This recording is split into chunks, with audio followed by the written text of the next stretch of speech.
కేంద్రానికి మంట పెడుతుందా ఒక రకంగా తెలుగుదేశం పార్టీ? కూటమి భాగస్వామిగా ఉండి కేంద్రాన్ని దోషిని చేస్తుందా ప్రజల ముందు? లేదంటే భారతీయ జనతా పార్టీని దోషిగా నిలబెట్టే ప్రయత్నం చేస్తుందా? ఖచ్చితంగా అవుననే సమాధానం వినిపిస్తుంది. తాజాగా మిరప రైతుల విషయంలో అదే చేసింది.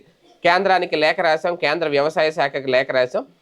100% వాళ్ళనే మద్దతు ధర కల్పించమని కోరాం. 75% కాదు, రాష్ట్ర ఆర్థిక పరిస్థితిని బట్టి 100% కూడా మీరే మద్దతు ధర కల్పించాలని కోరేశామని. అంటే రాష్ట్ర ప్రభుత్వం ఏమీ చెయ్యలేదు అనేది. అయితే ఇక్కడ వాస్తవానికి కేంద్రంలో అధికారం పంచుకుంటున్న కూటమి భాగస్వామ్య పార్టీ టీడీపీ కేంద్రం మీద ఒత్తిడి తీసుకురావాల్సింది అనేది, అలా తీసుకురాకుండా లేఖలు ఎందుకు రాస్తున్నారు అనేది. అయితే ఇక్కడ వాస్తవానికి ఇప్పటికే అడుగడుగున కేంద్రం ఒక రకంగా రాష్ట్రానికి సాయం చేస్తుంది, ఇవ్వాల్సిన నిధులు విడుదల చేస్తుంది. విజయవాడ వరదలకు సంబంధించి 6,025 కోట్ల రూపాయలు ఇవ్వాలని చెప్పి చంద్రబాబు నాయుడు గారు స్వయంగా కేంద్రానికి లేఖ రాసి వివరాలు చెప్పినా సరే దీనికి సంబంధించి కేవలం 143 కోట్లు మాత్రమే ఇచ్చారట. అలాగే తాజాగా విపత్తులకు సంబంధించి కూడా విపత్తుల నిధుల కింద 600 కోట్ల రూపాయలు ఇచ్చారు. కానీ వాటిని భవిష్యత్ అవసరాల కోసం వాడాలి అని చెప్పి మెలికి పెట్టారు. దీంతో ఇప్పుడు ₹1 ఖర్చు చేసినా సరే లెక్క చెప్పాలి కేంద్రానికి. వెనకబడిన జిల్లాలకు నిధుల విషయం ఏంటనేది పక్క వెళ్ళిపోయింది అది. కానీ ఇప్పుడు ఇచ్చిన ఈ 600 కోట్ల రూపాయలు దేనికి ఖర్చు పెట్టామనేది కేంద్రానికి లెక్క చెప్పాలి.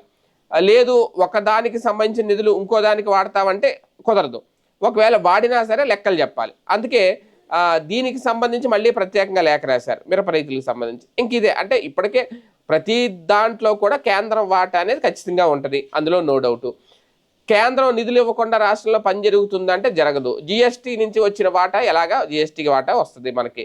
ఒక పక్క రోడ్లు వేస్తుంది, మొత్తం హైవేలు, జాతీయ రహదారులు నిర్మాణం, ఇవన్నీ ఇప్పటికే మన రాష్ట్రానికి మిగిలిన రాష్ట్రాలతో పోలిస్తే ఎక్కువ జాతీయ రహదారులు తెచ్చుకున్నారు.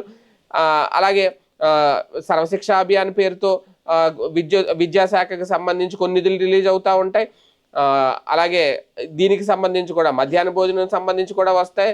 రైతులకి అన్నదాత సుఖీభావలో పిఎం కిసాన్ నిధి అనే, లేదంటే మన 10,000 రూపాయలు పెంచారు దాన్ని, ఆ నిధులు వస్తాయి. అంటే ప్రతి దాంట్లో కూడా కేంద్రం వాటా, కేంద్ర నిధులు అనేది ప్రతి రాష్ట్రానికి వస్తున్నాయి. కానీ ఇంకా అడిషనల్గా ఇలాంటి వైపరీత్యాలు సంభవించినప్పుడు రైతులను ఆదుకునే విషయంలోనూ ఇంకో విషయంలోనూ కేంద్రం నుంచి ఎటువంటి రూపాయి కూడా రావట్లేదు, కేంద్రం ఇస్తేనే మేము ఇవ్వగలం, కేంద్రం నిధుల కోసం, కేంద్రం విధించే విధిలింపు కోసం ఎదురు చూస్తున్నాం అన్నట్టుగా క్రియేట్ చేయడమే ఇప్పుడు ఆంధ్రప్రదేశ్లో కొత్త చర్చకు దారితీస్తోంది.